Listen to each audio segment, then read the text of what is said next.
Les rêves lucides, ça c'est vraiment un monde fabuleux, un monde passionnant.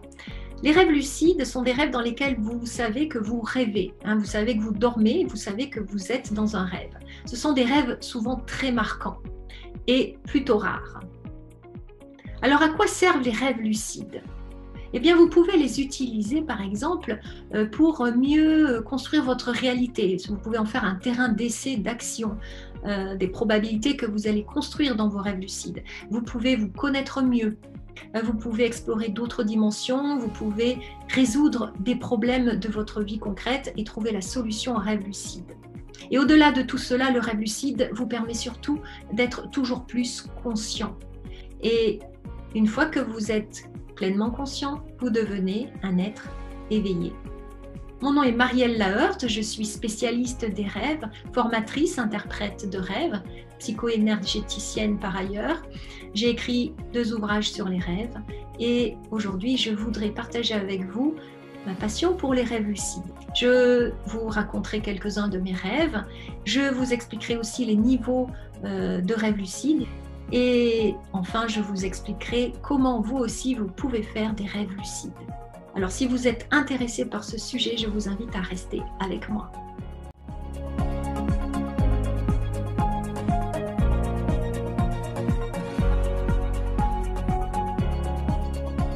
Alors, les rêves lucides peuvent survenir de manière spontanée, mais en général, il faut les provoquer avec une méthode que je vous révélerai tout à l'heure. Ça demande de l'entraînement, mais tout le monde peut y arriver avec de la persévérance et de la passion.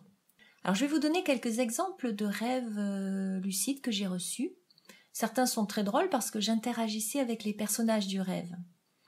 Une fois, par exemple, j'étais dans un magasin pour faire des courses et un homme entre dans le magasin. Je le trouvais très bizarre, inquiétant même. Je le regarde et soudain je comprends, je suis dans un rêve. Je suis vraiment très contente de m'en rendre compte en fait. Et de fait, je n'ai plus peur puisque c'est un personnage de mon rêve. Et je m'approche vers lui pour lui dire « Tu sais, tu fais partie de mon rêve, du genre tu es ma création. » Et je le vois me regarder très bizarrement et tapoter sa tempe avec son doigt. Et en fait, c'est lui qui me prend pour une folle parce qu'il ne me croyait pas. Et pourtant, il interagit avec moi. C'était très, très étonnant, très, très drôle. Une autre fois, par exemple, un rêve un peu similaire, j'étais en montagne, à la neige, debout devant une terrasse de café, et je vois passer un drôle de personnage, tout petit, rouquin, en t-shirt, alors qu'il faisait très froid. Et là, je me dis, mais je dois être dans un rêve. Et quand je comprends que je suis dans un rêve, je décide d'aller le voir, encore une fois, et je lui tapote la tête en lui disant « Mais tu fais partie de mon rêve, toi !» Il me regarde, ébahi, sans rien dire, puis il part. Voilà 2 exemples de rêves assez sympathiques. Je vous en raconterai d'autres tout à l'heure. Parmi les rêves lucides, il y a les rêves à plusieurs niveaux de conscience. Si vous avez vu le film Inception, vous savez de quoi je parle. Vous êtes conscient d'être en train de rêver, et vous êtes conscient d'être dans le rêve d'un autre rêve. Alors ça m'est arrivé aussi, je me trouvais dans mon lit, je rêvais que je dormais dans un autre lit, et je me retrouvais dans une piscine en plein air, consciente que je faisais partie d'un rêve où je dormais dans un lit qui n'était pas le mien dans la réalité. Alors ça, c'est 2 niveaux de conscience dans les rêves. Parmi les rêves lucides, il y a ceux qui sont très agréables quand on a certains pouvoirs. Par exemple, celui de voler ou de traverser les murs.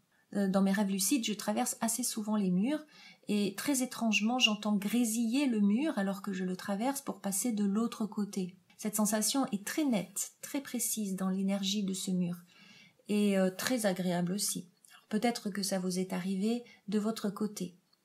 Les rêves lucides ont 4 niveaux de profondeur ou de lucidité, si je peux dire cela ainsi. Le premier niveau, c'est le niveau des rêves pré-lucides. Vous n'êtes pas tout à fait conscient de rêver, mais vous doutez de ce qui se passe, vous trouvez des situations qui sont absurdes, vous avez une réflexion sur les scénarios. Vous pouvez déjà voler dans un rêve sans être conscient que vous êtes dans un rêve. Ce sont les prémices des rêves lucides, les vols dans les rêves. Et cette sensation de voler peut être très intense, très nette. Et quand vous vous levez, vous allez vraiment avoir l'impression d'avoir volé. En fait, c'est aussi une réalité dans le sens où votre conscience voyage vraiment dans le rêve. C'est aussi un voyage astral, vous volez vraiment, vous êtes dans le corps de rêve dans le corps qui vous permet de rêver. Dans le deuxième niveau des rêves lucides, vous êtes conscient de rêver. En tout cas, vous vous interrogez, est-ce que je suis en train de rêver? Vous n'interagissez pas encore avec le rêve, avec le scénario, avec les personnages, mais vous avez pris du recul par rapport à ce que vous vivez. Vous savez que vous rêvez, et vous pouvez même interpréter vos rêves et avoir des réflexions sur le scénario que vous vivez. Moi, quand je suis dans ces rêves-là, par exemple, je vois un personnage et je suis en train d'analyser ce personnage, de l'interpréter, tandis que je vis le rêve. Donc vous pouvez transformer le scénario, vous pouvez parler au personnage, comme je l'ai fait dans les rêves que je vous ai racontés. Par exemple, je peux être poursuivie par des agresseurs. À une époque, ça m'arrivait très souvent. Eh bien, je peux les éviter en décidant de m'envoler, ou bien en parlant au personnage, ou bien en me rendant compte que c'est un rêve, que ce personnage m'appartient, et donc il n'y a pas de danger parce que ce n'est qu'un rêve. À ce moment-là, en général, les personnages disparaissent du rêve et le scénario se transforme. On peut dans ces rêves-là créer de véritables scénarios. Les enfants peuvent le faire très souvent. Moi, je le faisais petite fille avec une baguette magique après avoir vu un dessin animé de sorciers, de sorcières et de fées. Une fois, j'avais rêvé qu'avec ma baguette magique, je transformais tout le scénario du rêve au fur et à mesure qu'il se déroulait sous mes yeux. Peut-être d'ailleurs que vous vous souvenez vous-même de rêves que vous auriez fait enfant, des rêves lucides.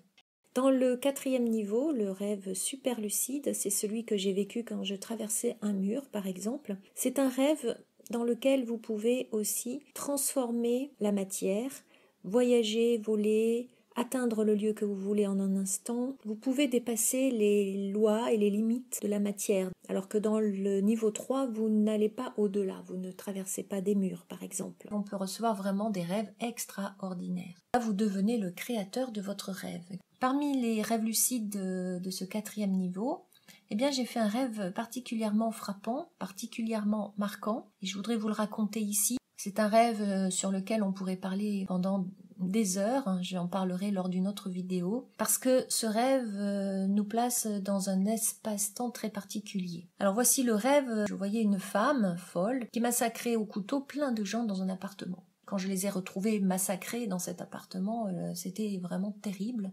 Je ressentais une émotion très forte, de la nausée, physiquement même. Et là, je me rends compte que je suis dans un rêve, et surtout, je me rends compte que puisque j'ai déjà fait ce rêve, je suis devant ces personnes massacrées, donc je suis en train de le faire, eh bien, je suis aussi capable de revenir en arrière pour empêcher que cette situation n'existe. Parce que je sais que cette psychopathe va repasser par tel endroit pour venir dans cet appartement. Alors, je me poste juste avant la porte de l'appartement, avant qu'elle n'entre, et je l'attends. Elle apparaît, je l'intercepte et je la bloque. Alors je suis aidée de 2 amis en fait. Et là, elle se transforme en une jeune femme, et je vois à côté une enfant qui pleure. Et là, je comprends qu'elle est devenue folle parce qu'elle avait été une enfant mal aimée. Cet enfant qui pleure, qui n'avait pas été aimée, a créé la psychopathe. J'ai pu remonter donc jusqu'à la source du problème pour éviter le massacre à venir. Et la jeune femme qui est là aussi prend en charge l'enfant qui pleure et lui donne de l'amour, de manière à ce que son avenir soit différent.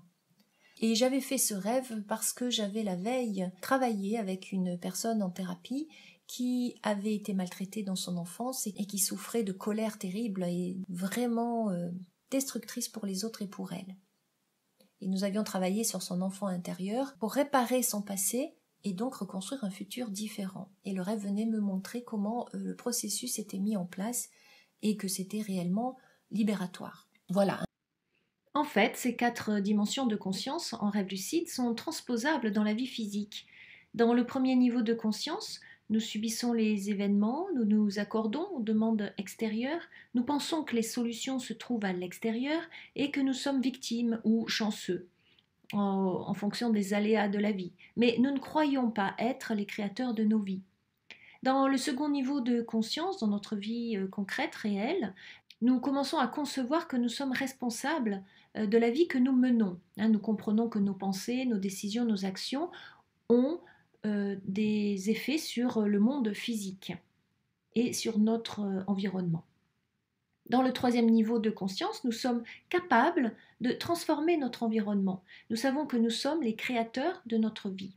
Et surtout, nous avons compris que nous pouvons changer le monde extérieur en modifiant nos pensées. Nous comprenons que c'est le monde intérieur qui est la source de ce que nous vivons au dehors.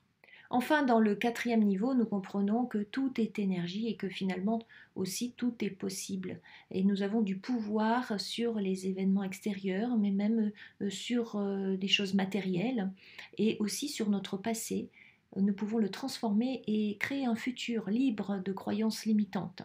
Et cet état de conscience est celui du créateur pur, celui qui dépasse ses limites et qui peut jouer avec sa propre création, avec tout ce que la vie lui propose comme probabilité.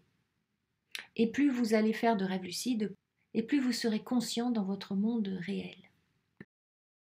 Il pourrait y avoir un 5e niveau. Vous laissez dérouler le rêve, vous savez que vous êtes dans un rêve et vous êtes complètement conscient de ce qui se passe. Cela revient à vivre comme dans une méditation, là où vous avez transcendé la matière et l'espace-temps. Ces 4 niveaux de conscience dans les rêves ont été relevés par Charlie Morley dans son livre Rêve d'éveil. Mais ne vous laissez pas impressionner par ces niveaux de conscience et ouvrez-vous tout simplement à l'expérience quelle qu'elle soit, mais sachez que pour cela, il faudra tout de même vous entraîner.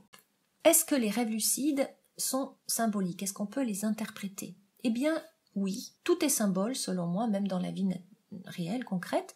Et donc, le rêve lucide est aussi un rêve que l'on peut interpréter. Et nous pouvons interpréter chaque symbole, même si vous transformez votre scénario. On me demande souvent, est-ce que c'est dangereux ou est-ce que c'est antinaturel de contrôler ses rêves, de vouloir contrôler son inconscient?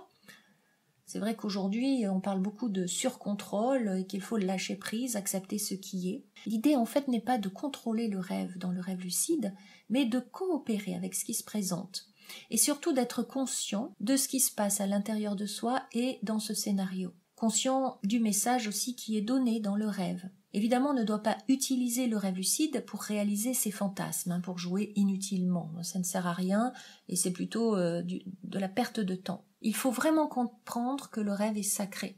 Alors par exemple, un rêveur lucide, formateur en rêve lucide et auteur de Rêve d'éveil, Charlie Morley explique que lorsqu'il a commencé à faire des rêves lucides alors qu'il était plus jeune, il essayait de réaliser tous ses désirs et notamment sexuels.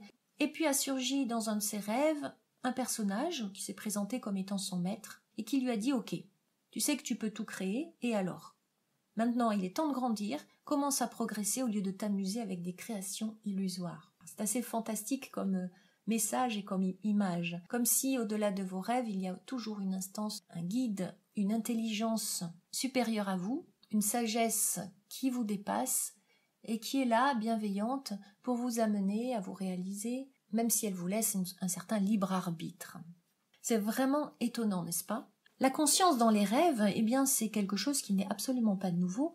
De nombreuses cultures anciennes ou actuelles, comme les bouddhistes tibétains, ont utilisé le rêve lucide et l'utilisent pour atteindre l'éveil, pour être conscient de caractère illusoire, donc du rêve et de la vie, parce que la vie aussi est un rêve. Et ils font donc du rêve lucide une pratique de méditation. Sachez donc que si vous n'aimez pas votre rêve, vous pouvez le changer. Et si vous n'aimez pas votre vie, vous pouvez la changer aussi. C'est la même chose, puisque nous sommes des créateurs. Vous pouvez accepter ce que vous vivez. Bien sûr, toute expérience est évolutive, comme tous les rêves sont là pour vous apprendre quelque chose sur vous-même. Mais une fois que vous l'avez compris, vous pouvez commencer à changer votre expérience. Et plus on est conscient de tout cela, plus on grandit, plus on est capable de changer les événements, des rêves et de notre vie. Donc voilà la finalité du rêve lucide finalement et de tous les rêves, même symboliques et non lucides, eh bien c'est de devenir pleinement conscient dans notre vie quotidienne. Et un être pleinement conscient, c'est un être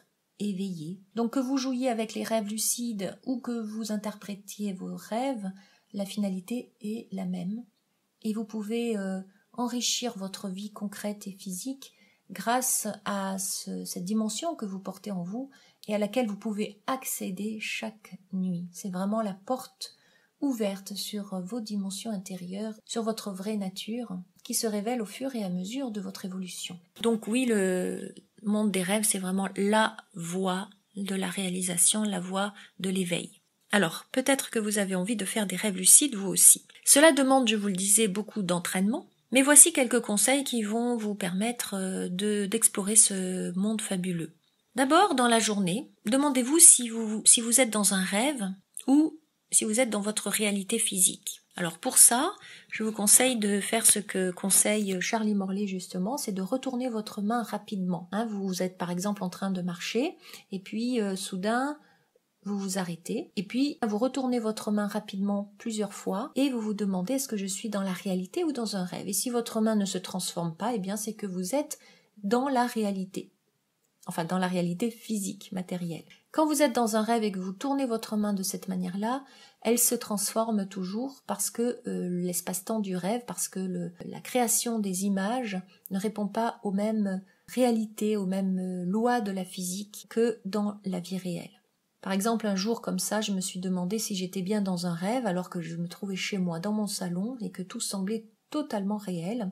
J'ai retourné ma main ainsi plusieurs fois et je l'ai vue devenir floue, puis disparaître.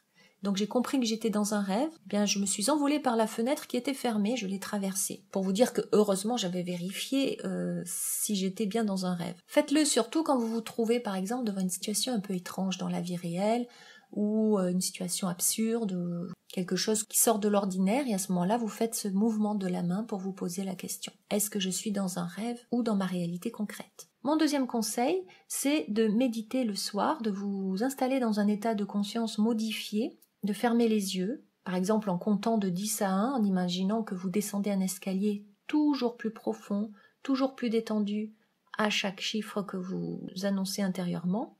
Et une fois en bas et une fois au niveau 1, vous pouvez visualiser un magnifique paysage pour détendre votre esprit, votre mental et être encore plus profondément détendu. Et je vous conseille de diriger votre attention sur le troisième œil, au niveau du sourcil, et à ce moment-là, vous vous persuadez que vous allez avoir un rêve lucide, vous imaginez que vous êtes dans un ancien rêve par exemple, et puis que vous vous rendez compte que vous êtes dans un rêve. Vous pouvez aussi poser une question, profitez-en pour résoudre un problème en rêve. Alors, vous n'aurez pas obligatoirement ce fameux rêve lucide ce jour-là, mais il faut persister et un jour vous y arriverez. Et enfin, mon troisième conseil qui marche très très bien mais qui est un peu difficile à faire, c'est de vous lever à 4 heures du matin et de rester une demi-heure réveillé en méditant par exemple sur l'envie de faire un rêve lucide. Vous imaginez encore une fois que vous entrez dans un rêve ancien que vous avez déjà fait, vous imaginez que vous le transformez et que vous êtes conscient que vous êtes dans un rêve. Vous faites ça pendant à peu près une demi-heure, vous méditez ainsi, et puis vous vous rendormez. Et vous recevrez probablement des rêves lucides. Alors c'est la meilleure façon de faire, c'est ce que j'utilise le plus souvent quand j'ai envie de faire un rêve lucide. Je vous conseille évidemment de noter très vite le rêve dès votre réveil. Vous pouvez suivre mes conseils pour noter votre rêve dans la vidéo qui s'appelle « Comment tenir un journal onirique » sur cette même chaîne. Enfin, je vous conseille de l'interpréter même si c'est un rêve lucide et vous verrez combien il sera très riche d'enseignements. Si vous voulez en savoir plus sur les rêves, je vous offre les 8 premiers cours gratuits de ma formation d'interprétation des rêves en ligne, La Voix des rêves. Merci de m'avoir écouté. Je vous invite à liker la vidéo, à vous abonner à la chaîne YouTube, à partager si vous en avez envie. Et puis si après cette vidéo, vous avez eu des rêves lucides ou bien si vous voulez partager vos propres expériences de rêves lucides, eh bien c'est ici, dessous, en commentaire. À très bientôt et je vous souhaite de très beaux rêves.